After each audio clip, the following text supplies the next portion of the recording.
थे मेरी माँ ने मेरे को सुबह सुबह बोली, तू तो हट ही रहा था, कईयों को हटा ले गया। और आज मैं रिजल्ट देखता हूँ, हम तो 1, 2, 3 थे, तीनों ही हट गए।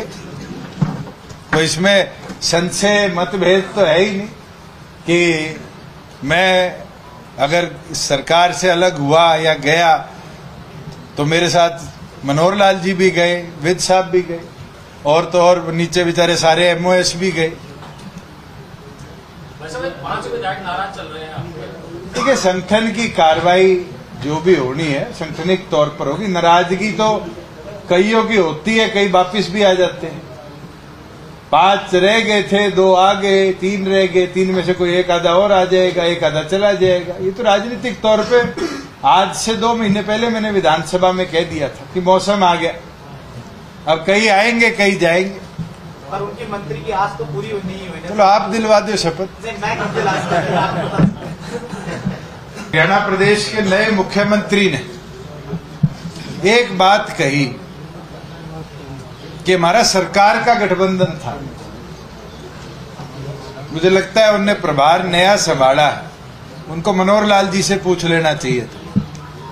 अगर सरकार का गठबंधन था तो फिर NDA की बैठक में JJP को क्यों बुलाया गया? आज के दिन उनके राष्ट्रीय अध्यक्ष क्यों NDA के अंदर JJP को एक हिस्सा मानते थे? और हमने तो पहले दिन ये निर्णय कर लिया था 12 तारीख को ही कि जननायक जनता पार्टी नई गवर्नमेंट के फॉर्मेशन का हिस्सा नहीं बनेगी, NDA का हिस्सा नहीं रहेगी। एक ये चर्चा आई है सर कि आपसे इस्तीफा देने के लिए कहा गया था, लेकिन आपने मना कर दिया, उसके बाद फिर सरकार डिसॉल्व होगी। चर्चाएं तो पता नहीं क्या क्या आएंगी और क्या क्या रही होंगी और क्या क्या आगे बढ़ाई जाएंगी। मैं एक चीज आपको स्पष्ट कह देता हूं कि हरियाणा गवर्नमेंट का नेतृत्व मनोहर लाल जी कर रहे थे। जब चीफ मिनिस्टर रिजाइन कर देता है तो काउंसिल ऑफ मिनिस्टर के रेजिग्नेशन ऑटोमेटिकली हो जाते हैं।